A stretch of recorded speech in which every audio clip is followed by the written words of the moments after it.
Hey everyone, I'm Mariana, this is Impression Blend, and it is time for my final Oscar predictions and personal picks. As always, I'm going to be predicting all 23 categories, as well as sharing my favorites in each category, and this has been an interesting awards race, to say the least. We went from some ridiculous nominations, with Emilia Perez getting 13 of them and being an obvious leader in many categories, to an absolute PR disaster brought on by the film's lead actress, Carla Sofia Gascon, which severely damaged the movie's momentum and really shook up the race. And honestly, I welcome the chaos. I am here for it, and I am taking some risks today, but let's start with the shorts. Animated short film, I am predicting Yuck for the win. It is kind of the cutest one of the bunch. It's the one that leaves you with a smile on your face, and I think it's very memorable because of that. It's about children who are thinking kissing is gross, and then actually they are thinking about kissing all the time.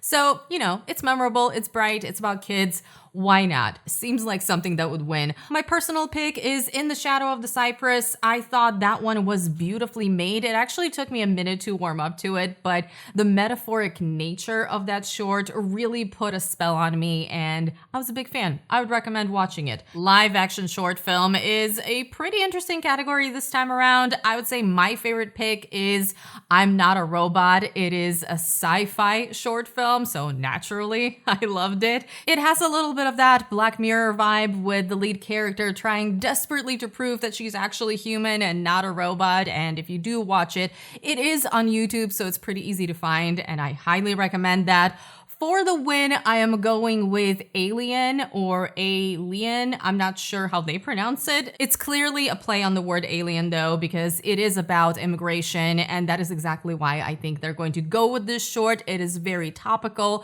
It is very memorable emotionally, and even though it wasn't my favorite, obviously, it is a strong short, and it does kind of tug at your heartstrings. So I do think walking away from this bunch of shorts, the Academy will remember that one. And also, we can't discount the Academy wanting to vote for an important issue. So Alien for the win, I'm Not a Robot is my pick.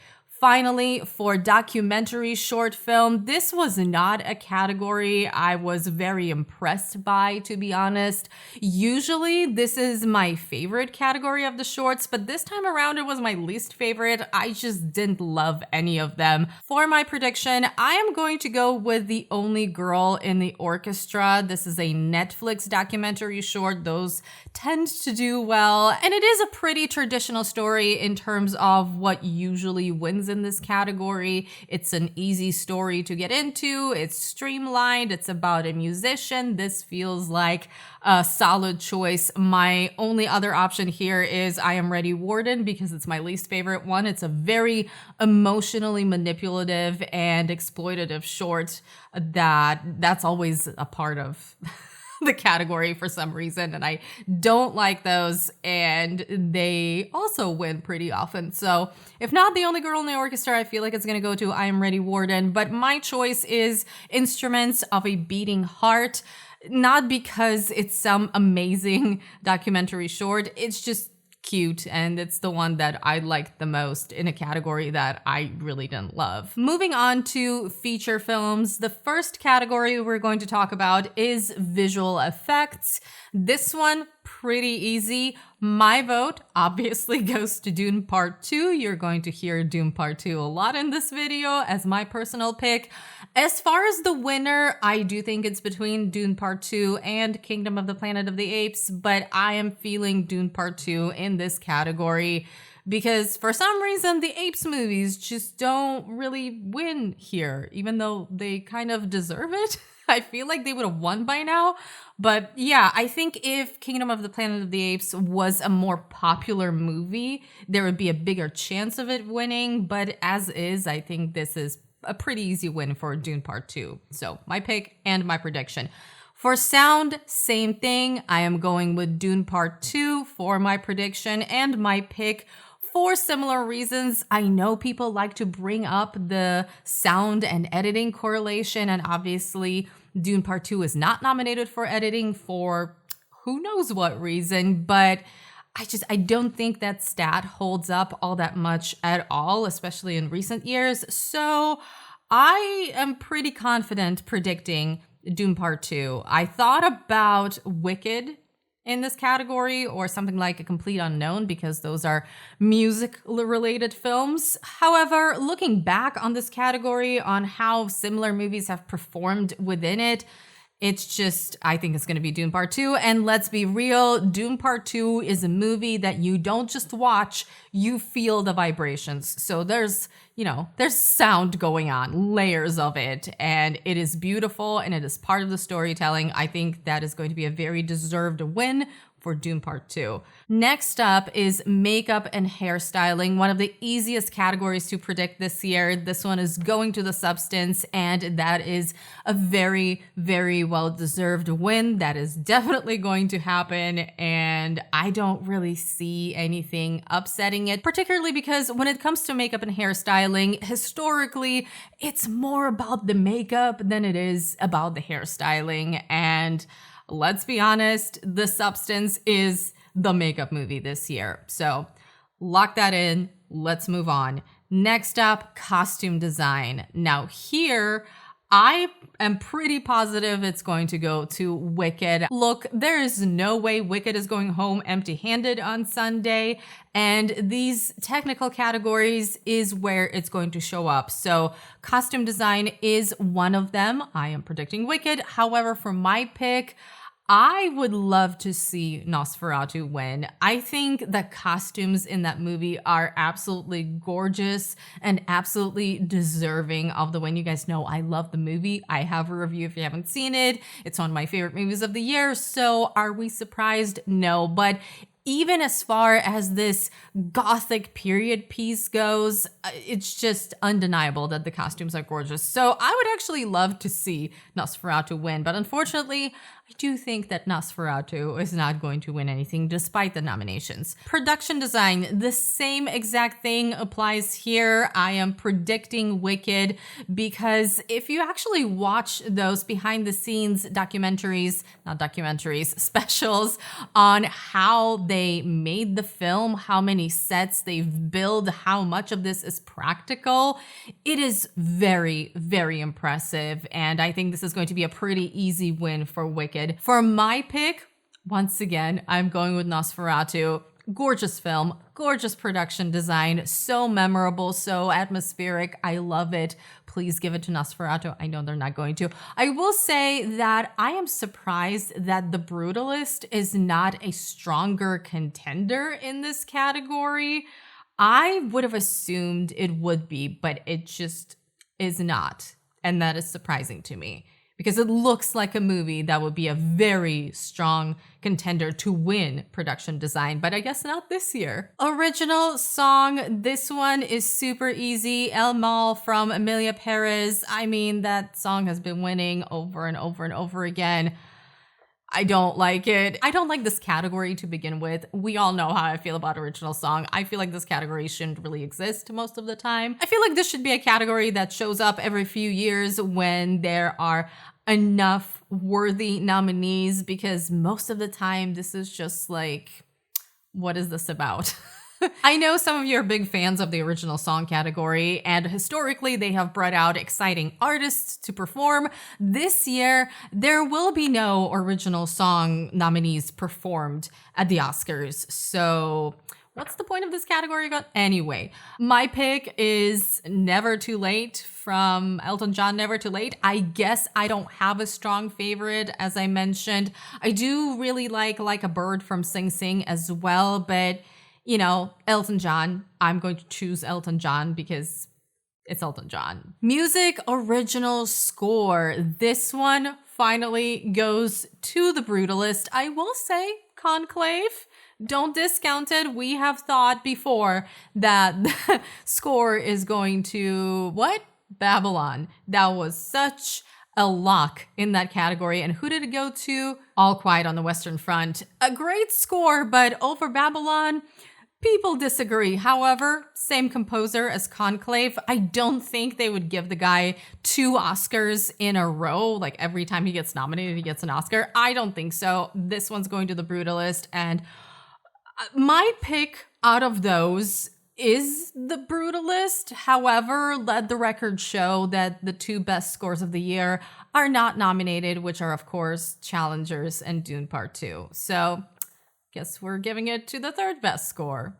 Documentary feature film. I'm going to be honest, I have no idea what to do with this category. So we're just going to go for my favorite, my personal pick first, which is Soundtrack to a Coup d'etat. That documentary is so beautifully done, and I think the only reason it is not a contender is because it's so long. It's 2.5 hours long, and it's a lot of movie. It's a lot of story. It's a lot of history. But honestly, that documentary should also be nominated for Best Editing. There's no reason for it not to be, and yet it's not. I highly recommend you watch it. I know it seems like a chore and a challenge. It's 2.5 hours. There's a lot of history to go through, but I promise you the pacing is so good that it just flies by, and the editing is so cool. If things were fair, this is what would win. However, it's not going to. I'm going to be very surprised if it does. But I don't really know what else to predict. I can pretty much talk myself into any of the remaining documentaries because there really is nothing to base this decision on. The documentary that has won a few awards was Superman, the Christopher Reeve story, and it's not even nominated, so that doesn't help us at all. The documentary that we can use a previous win on is Porcelain War. It did win at the DGA, and it did win at a few festivals as best documentary, so that's a strong contender. But I know people love No Other Land, and I understand why that documentary is also very important. So it's between those two. I have no idea. On the other hand, No Other Land is a documentary that was not available to watch for a very long time. It did not have distribution, so that did not help it at all. Now, I know that the Academy voters have screeners, but do they go through them in time? I would hope so, but judging by those anonymous ballots, they really don't. So I'm just not sure. But I am going to go with the DGA winner and predict Porcelain War. Yeah, I don't feel good about this. I'm not confident. Next up, let's do animated feature film. I think this one will go to The Wild Robot. I understand that there's a lot of support there for Flow, but I just don't see this happening this year. And I think The Wild Robot is going to walk away with the win. My personal pick, I am torn between The Wild Robot and Memoir of a Snail. I do have a bit of recency bias with Memoir of a Snail. That was the last one I watched. I actually only watched it a few days ago, and I was really impressed by how it was done, how the story was told, the entire vibe of that animated film. And I do think that one is actually my favorite, so I'm just going to go ahead and call it a favorite. But I'm not going to be mad when The Wild Robot wins because that one is, I guess I'm basic. I really enjoyed The Wild Robot. It's a great movie. International feature film, formerly known as the Emilia Perez category. What do we think here, guys? I know a lot of people are still predicting Emilia Perez, and don't get me wrong, it is still very strong in that category. I think it'd be silly to completely dismiss it as a potential winner. I am, however, going to get a little risky here and go with my personal pick, which is I'm Still Here. I'm going to predict it to win, because I think that the controversy, first of all, has affected Emilia Perez a lot, but also with Fernanda Torres getting nominated for Best Actress and with the film getting into Best Picture, I think a lot of the voters actually have checked out I'm Still Here and realized what an amazing film it is. So I do think that the momentum is on the side of I'm Still Here, and I'm going to take a bit of a risk here and predict I'm Still Here for the win. Am I going to regret this? I don't think so. Film editing, once again, a category I don't have very strong feelings about because just like with the score, two of the best movies that belong in this category are not nominated in it. Dune Part 2 and Challengers. What's going on here? Instead, we're nominating Emilia Paris. I'm not gonna rant about this. I'm sure you've heard it all in my Oscar nominations reactions video. So I think this one is between Anora and Conclave, with The Brutalist kind of dragging behind maybe. Once again, I'm just shocked by how poorly The Brutalist is performing in these awards, and I feel like it should be a lot stronger, but it just isn't. I am, first of all, for my pick, I'm going with Conclave. I think out of all of these movies that are nominated, it is the tightest edit. It is the most energetic edit. Anora, on the other hand, is an interesting one because there is some brilliant editing in that film. There are some beautifully made scenes, the way that they're put together, and some parts of this film, long stretches of this film, are actually very much deserving of this award. However, the first act, oh man, what is going on there? It is too long overall. The movie feels too long. And even people who love Anora, which I really enjoy Anora as well, still acknowledge that the pacing isn't exactly right. And the movie does feel like it drags in certain parts. Some people feel like it drags in the middle. I don't. So for that reason, I'm going to predict Conclave for the win. And that's where I am with this category. Cinematography, my favorite category. Of course, my personal pick is Dune Part 2. Nobody had any doubts about that. However, if out of nowhere Nosferatu won, I would also be so excited. Those are easily the two most gorgeous looking films of the year and the two most deserving films of the year.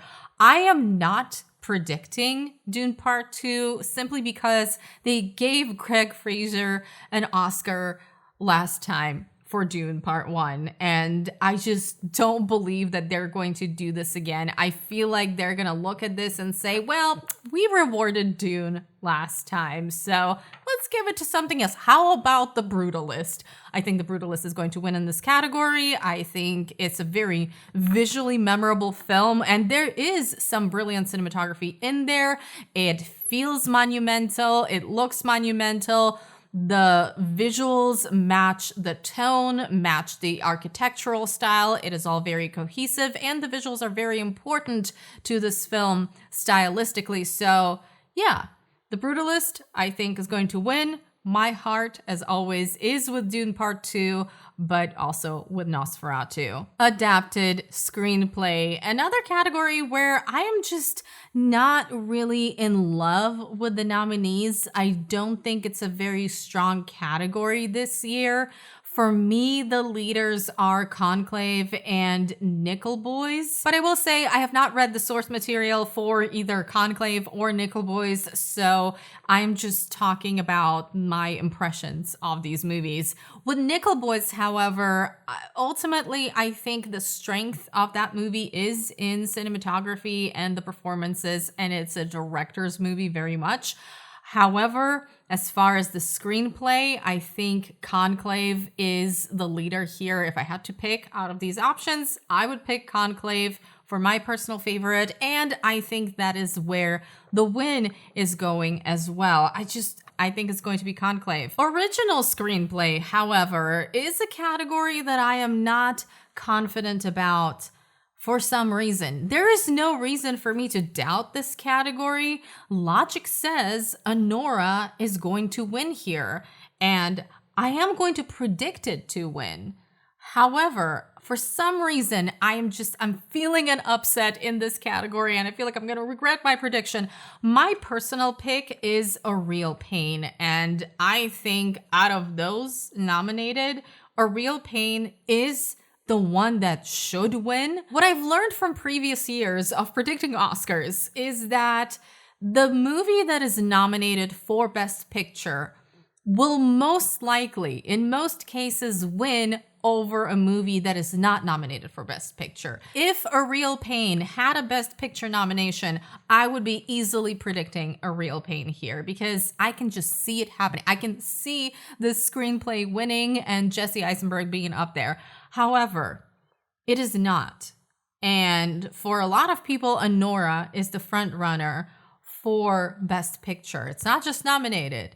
It's one of the front runners. So it feels silly not to predict it in this category for the win. It did win PGA and WGA, and that is why I am predicting Anora in this category. By all logic, it makes sense for it to win for original screenplay, but something in the back of my mind is just telling me that it's a lot closer than it looks and that I actually might regret this. But I'm going to stick with this.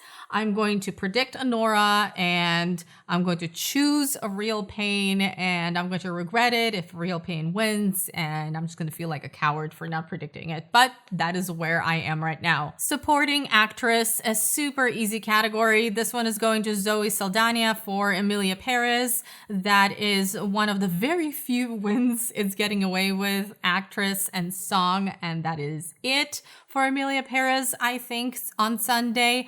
I wish Ariana Grande would win. I loved her performance. I think that she deserves the win, and I am hoping against hope that every awards ceremony, I am hoping that this is going to be Ariana's moment. But it has not happened. And if she won at SAG Awards, I would at least have more hope, but she didn't. It was Zoe. So I think it's silly to predict anything else. I'm hoping for Ariana. I think she should win. However, Zoe Saldana, it's going to be. That's my prediction, and I'm pretty sure that's everybody's prediction. Supporting actor, also super easy. Kieran Culkin for A Real Pain. Well-deserved. Also my pick, as well as my prediction. And even though there is a part of me that would love to see an upset and having Guy Pearce win for The Brutalist, because in my opinion, he is the standout performance of The Brutalist.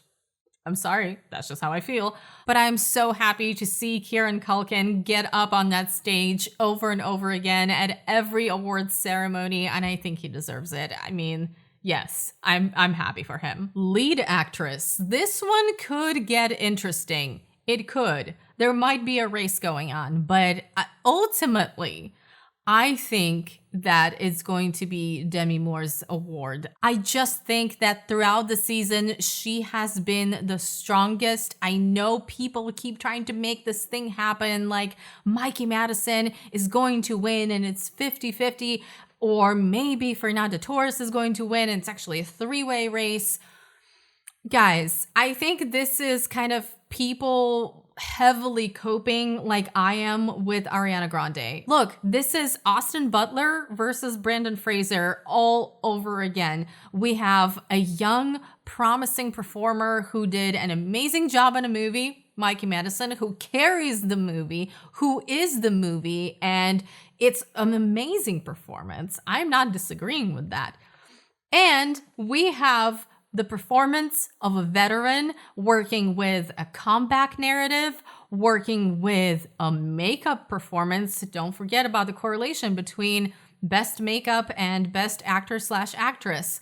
And it's a person who has been amazing as far as campaigning goes, as far as speeches go. I mean, I just don't think it's as close as people want it to be. And maybe I will regret saying this, famous last words, but I just feel that if Mikey Madison suddenly wins, it's going to be a big upset. I don't see her winning personally. So I'm going with Demi Moore and I'm choosing Demi Moore as my preferred winner because I absolutely think she deserves it. And I would love to see her get awarded an Oscar finally. I think it's going to be a beautiful moment. But I do get it. If you are committed to Mikey Madison, I completely understand. However, I think the SAG win completely solidified this race because had Mikey Madison won SAG, I would have had some doubts. I would have been with you guys. But Demi Moore won SAG, and I know it didn't affect the voters because the voting for the Oscars closed before SAG happened. So the speech that Demi Moore gave didn't affect anything. The general presentation of everything that was happening didn't affect anything. However, it is a very good indicator of where the industry is. And SAG is a big part of Oscar voters. I think they are the biggest percentage of Oscar voters in there. So I feel like this one's going to Demi Moore. That's where I am. I don't think it's that complicated. I don't think it's as complicated as people make it out to be. Best Actor. This one I think is actually more questionable than Best Actress because Timothée Chalamet did win at SAG, and I was surprised by that. I expected Brody to win, so that was interesting.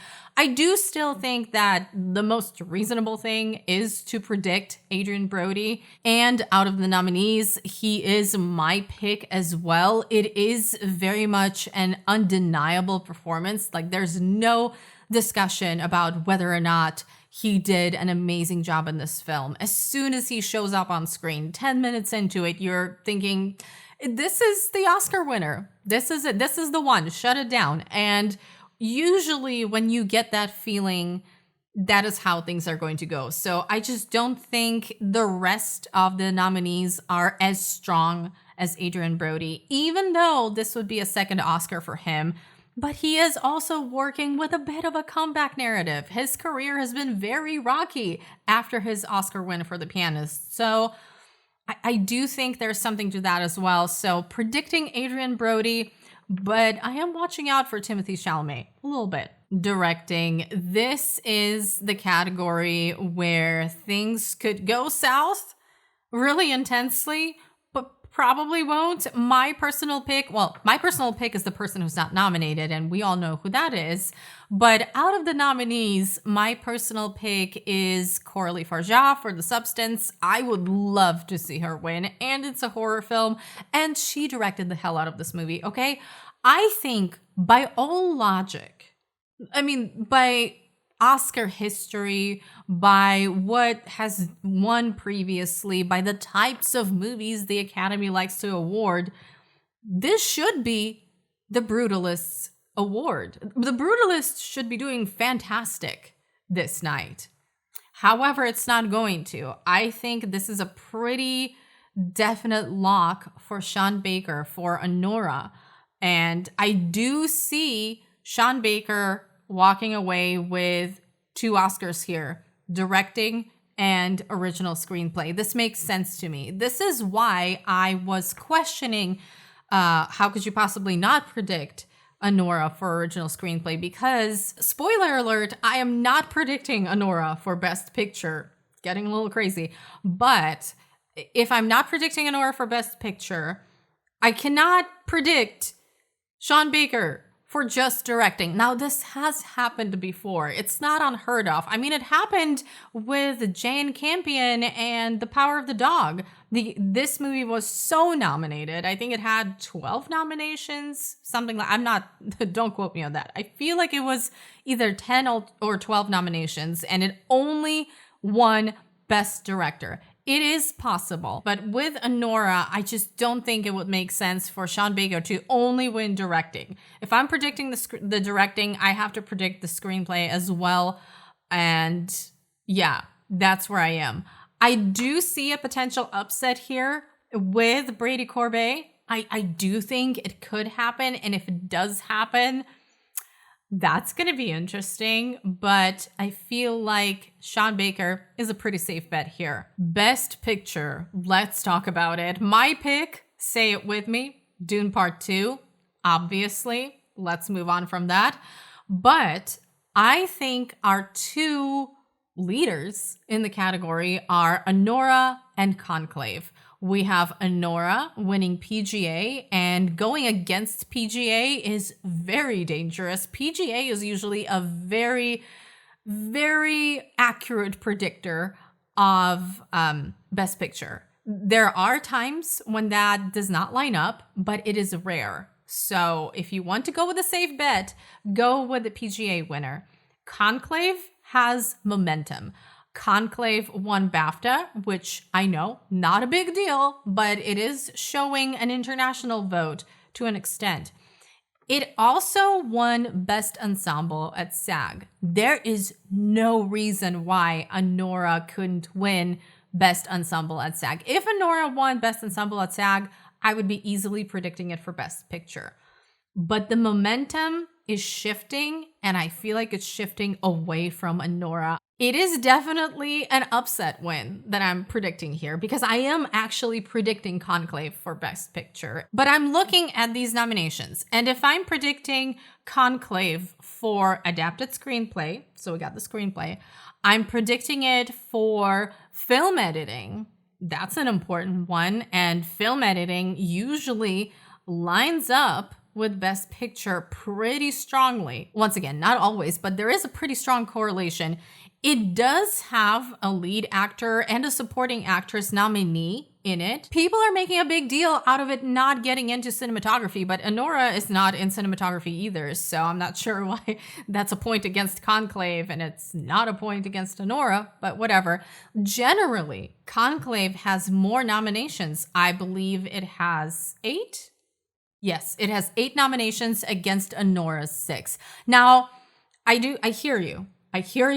By that logic, Emilia Perez has 13 nominations, should be winning. No, Emilia Perez self-destructed very dramatically, and it has been the downfall of the century, okay? So Emilia Perez does not count in this situation, and had it not had its downfall, we would have been predicting it in many categories, including Best Picture. It was a front runner before the PR disaster. So yeah, logic applies still. And just on its own, the amount of nominations, the difference is not that dramatic. But when you put it together with editing, with the screenplay, with the other nominations that are happening, it has a strong presence, it has the momentum, and even though I would say that Anora is probably a slightly safer bet simply because of the PGA, I do think this is going to be one of those years where the directing